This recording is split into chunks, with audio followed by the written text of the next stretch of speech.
All right. So let's talk about the giant lie at the heart of this case. Ms. Heard's claim that Mr. Depp is an abusive monster and that she is a public figure representing domestic abuse. At the start of this case, Mr. Chu and I told you that you were going to hear some disturbing and graphic tales of abuse from Ms. Heard, and they were designed to shock you and overwhelm you. We told you that this would be a performance, the role of her lifetime, as a heroic survivor of brutal abuse. When Mr. Depp brought this case for defamation, Ms. Heard went all in. She spun a story of shocking, overwhelming, brutal abuse. She came into this courtroom prepared to give the performance of her life, and she gave it. Ms. Heard's acting coach, Christina Sexton, testified that Ms. Heard has difficulty crying when she is acting. I hope no one ever has to go through something like this. I just want Johnny to leave me alone. I just want him to leave me alone. I've said that for years now. You saw it. Ms. Heard sobbing without tears, while spinning elaborate, exaggerated, fantastical accounts of abuse and everything going on in her mind almost a decade prior while enduring that abuse. It was a performance. She told you what she thinks you need to hear to convict this man as a domestic abuser and a rapist. Ms. Heard made these allegations 6 years ago today, May 27th, 2016. Oh my God. She went out of her way to make them public, tipping off TMZ. Or I had already filed for divorce. I wanted him to know verbally. So I was trying to reach him through a third party to tell him. When I say reach, I'm specifically saying I would like him to know information coming from me or coming from Jerry, from me, so that he finds out about the divorce filing or my intention to do so. She said it. From some other source other than TMZ, which was alerted. Slipped up there, didn't you, Ms. Heard? You let it slip out that TMZ had been alerted to your filing of the domestic violence restraining order, didn't you? I disagree. That's not what I'm talking about. TMZ is the same outlet that you released the video of Mr. Depp attacking the kitchen cabinets the day before this deposition was taken, wasn't it? I didn't do that. I don't know how owns to do the that. copyright to that video now, doesn't it? I have no idea what TMZ Did they owns. pay you for that? I never got paid for it because I had nothing to do with that. So TMZ was just lucky in getting the inside scoop to your divorce from Mr. Depp, huh? Exactly. I have no idea. It is not, that's not my area of expertise. I wouldn't even know how to do that. And also, what does that get me? If I wanted to leak things about Johnny, I could have done that in a much more successful way, in a bigger way, for years. Now, were you involved in any other stories involving Ms. Heard? Oh yeah. Yes, I was. And what story was that? On the 12th, we received a video depicting Johnny Depp slamming some cabinets that was captured by Ms. Heard. And what day was that? I believe that was the August 12th Of 2016? of 2016, yes. Can you describe to the jury how you received the video on August 12th, 2016? Yes, the video was sent in through our email tip line. In that link was the video of Johnny Depp smashing the cabinets. What did you do once you received that video? We alerted the web editor who was sitting next to me at the time. I knew it. I knew it. Downloaded it and then putting a translucent watermark over it, which indicates copyright ownership. Exactly. How does TMZ obtain copyright over images and videos? The only way to obtain copyright over media would be if we shot it ourselves, if it was sent to the tip line, source verified that it was from the original copyright owner, and then either purchased from that person or given to us. And then the third option would be if it was directly given to us by the copyright holder, like a direct source. Oh my God. Ms. Heard knows perfectly well that she wasn't abused.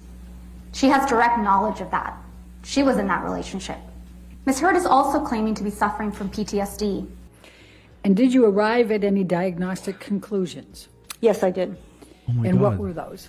I diagnosed Ms. Heard with post-traumatic stress disorder. So in order to meet criteria for post-traumatic stress disorder, you have to have an actual cause, and the cause was the intimate partner violence by Mr. Depp. Ms. Heard wants you to believe that she suffers from PTSD because Mr. Depp purportedly abused her. But as usual, Ms. Heard is not telling the truth.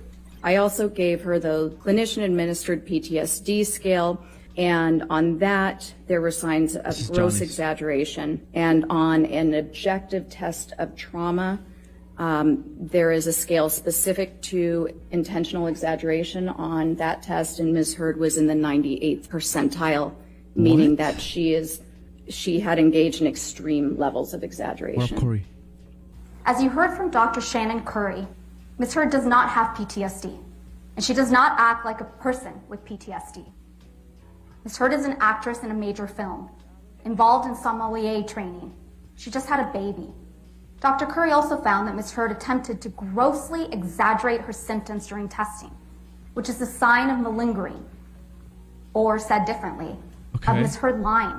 Oh my God. Ms. Heard hired Dr. Don Hughes to help her with this narrative. Dr. Hughes did not catch Ms. Heard's exaggeration during testing because Dr. Hughes used an improper malingering screen test. What? She wasn't going to find it. One that is meant to identify an examinee's attempt to fake a severe mental illness or psychosis, not PTSD. Look at her face.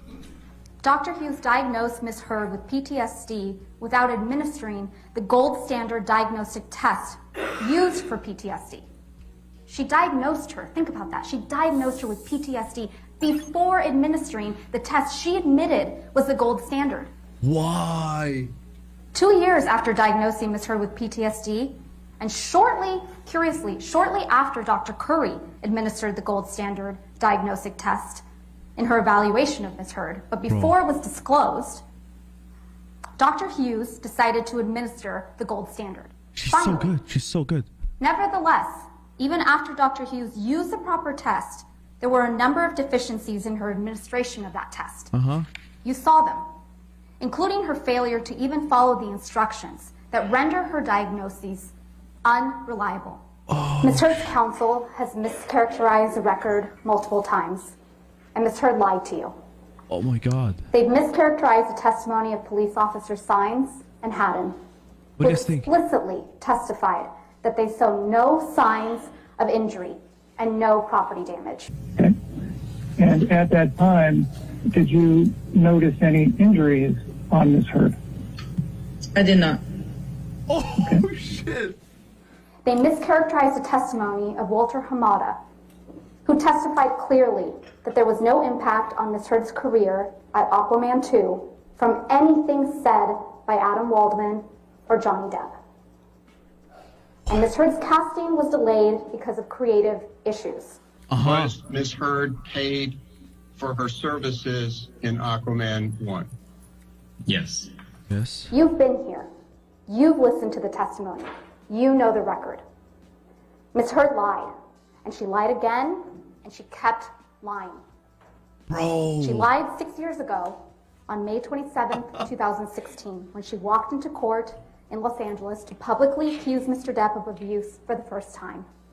She lied again when she told the world over and over again that she donated all of the $7 million divorce settlement to charity. We saw that. You heard the evidence about what she donated, and you watched her. You watched her try to save her lie about that broken Oh my promise God. with more lies on this stand in this courtroom. It's true. She lied again when she told the world in her op-ed on December 18th, 2018, that she was a public figure representing domestic abuse, painting herself as a representative of abuse survivors everywhere, and painting Mr. Depp as a representative of perpetrators. She's come too far. She can't back down. She's lied too many times to too many people. So when Mr. Depp finally decided to fight to clear his name by filing this lawsuit, Ms. Heard responded by making up more and more stories of more and more extreme abuse. She came up with a new accusation that Mr. Depp had raped her with a bottle in Australia. And she keeps making new claims up even now. At this trial, for the very first time, she claimed that she had been sexually assaulted the night of her 30th birthday, even though she had testified repeatedly about her birthday prior and never mentioned it. At some point, he's on top. I felt this pressure. He on my pubic bone, and he thought he was punching me. And at this trial, she also claimed for the very first Bro, it's time messed that Mr. up. Depp was hitting her all the time during the first year of their relationship, even though this first year, she had testified previously, was magic and bliss, with absolutely no violence. Her story is a constantly moving target. It never stays the same. But common sense should tell you that you can't pick and choose Ms. Heard's allegations. You saw her on the stand. We all Lies. did. Lies. She gave the performance of her life, telling you story after story of abuse. And not just any abuse, but extravagant, over-the-top allegations of abuse that would be truly brutal, horrific, if true. You either believe all of it, or you believe none of it. Either she's telling the truth, including in her most extreme allegations, or she's lying. Either she was raped by a bottle, or she's the sort of person who would get on the stand in this courtroom and lie to you and the world about being raped. And if she would lie about that, what wouldn't she lie about? Oh my god. You Shit. can't find that Mr. Depp hit her once. Either he hit her countless times, or you can't believe a single word that comes out of her mouth. What? And what is the actual meaning of Ms. Heard's op-ed? That's an important question. It's not that Mr. Depp said a nasty word to her once. It's not that Mr. Depp might have hit her once. It's that she is a representative of domestic abuse. And by extension, Mr. Depp is a representative of abuse perpetrators. Words matter. What do you guys think? Mr. Depp owns his mistake. He owns all of them. You saw him do it on the stand in a raw and powerful way. But in this trial, Ms. Heard has been confronted with her lies and the damage she has caused. And she cannot take any responsibility for what she has done. And you've seen the story, her story, it doesn't hold up. You've watched her performance on the stand.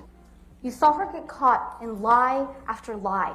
What? The time has come for those lies to come to an end. The time has come for you, the jury, to decide the truth. Damn.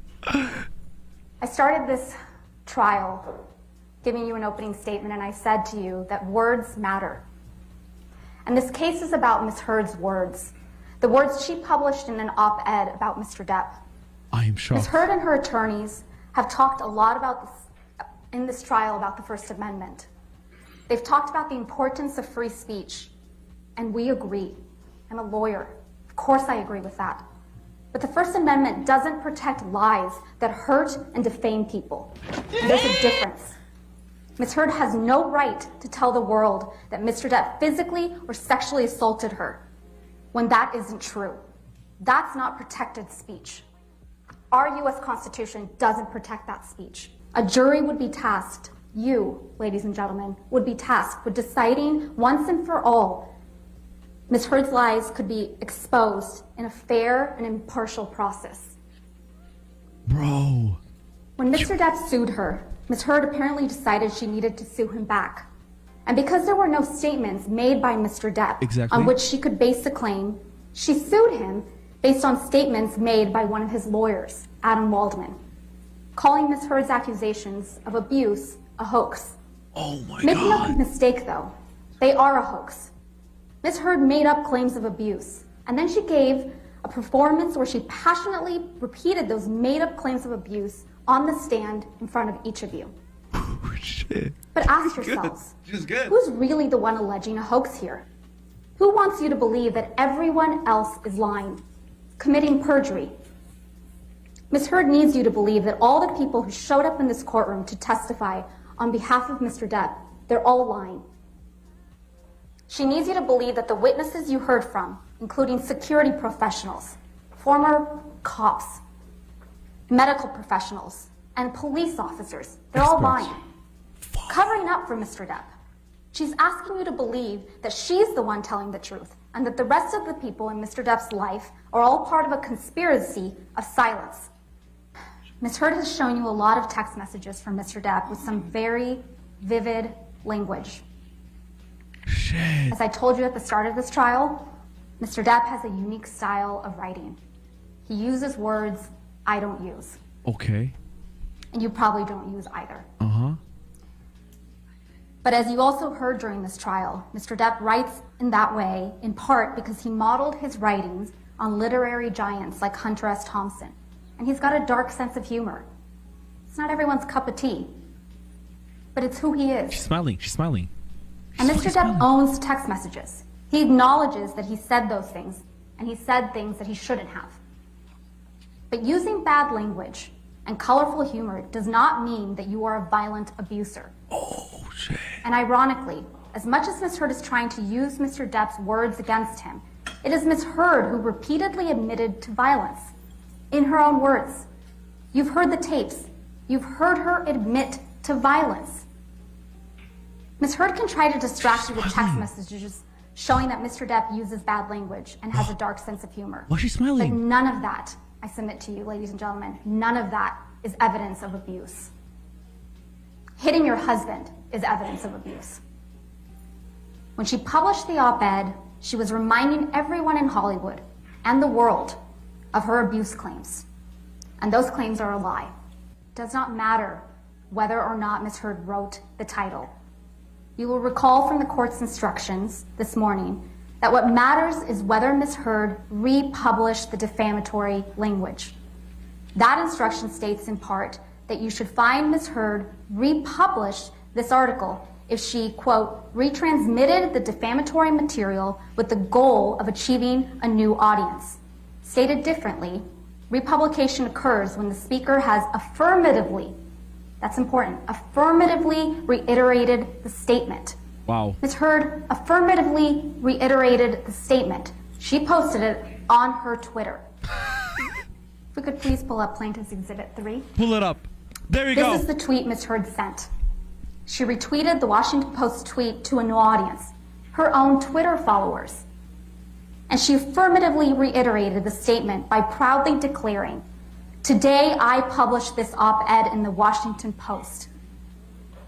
She didn't quibble with the title. She said proudly, "Today I published this op-ed in the Washington Post." The title of the op-ed was prominently displayed in the tweet. That is enough for you, members of the jury, to find that Ms. Heard republished the title of the op-ed and adopted the statement as her own. She can and should be held liable and responsible for that statement. Ms. Heard tries to make something out of the fact that Mr. Waldman reported her to law enforcement in Los Angeles for perjury after her allegations of abuse were made against Mr. Depp. But I'll submit to you that all this proves is that Mr. Waldman believes Ms. Heard has committed perjury. Bro. She's so good. Mr. Ronborn argued that the lack of supporting evidence for Ms. Heard's allegations of horrendous, constant abuse is somehow not something to be considered. That it is shameful for you to consider the fact that she didn't document all the terrible injuries that she claims to have suffered. That is a twisted argument. First, you know, because you have seen and listened to Ms. Heard in action, that Ms. Heard is a woman who's documenting things throughout their relationship. And it is instructive that the things she chose to document had nothing to do with violence. She documented Mr. Depp sleeping. She documented lines of cocaine, featuring prominently Mr. Depp's loan-out company, or I'll be quiet. I'll be quiet. production company, Infinitum. I'll be quiet. Stage photographs. That's what she documented. Mr. Rottenborn's entire argument assumes that Mr. Depp, a man, should be disbelieved because despite the fact that Ms. Heard can't support her accusations with actual evidence. What we have put to you, the jury, is not that because Ms. Heard didn't take enough pictures or tell people about abuse that it didn't happen. What we have put to you is that given how brutal and constant the abuse Ms. Heard claims, she would have had serious injuries. That's a fact. She would have had serious injuries that would have been observable in the pictures we looked at and by the witnesses we heard from, Wow. and would have required medical attention. That's it. Ms. Heard testifies to injuries that multiple people didn't see.